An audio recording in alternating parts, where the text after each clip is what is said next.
மடியில் தவழுகின்ற குழந்தையைப் போல தகப்பனே உம்மடியில் சாய்ந்து விட்டேனா.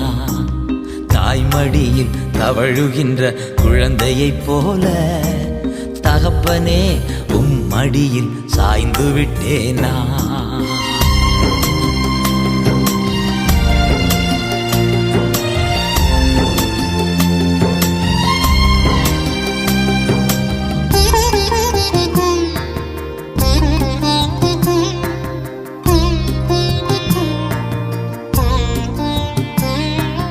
கவலை இல்லையே, கலக்கம் இல்லையே, கவலை இல்லையே, கலக்கம் இல்லையே, கர்த்தர் கரம் பிடித்து கொண்டேன், நான் கர்த்தர் கரம் பிடித்து கொண்டேன்.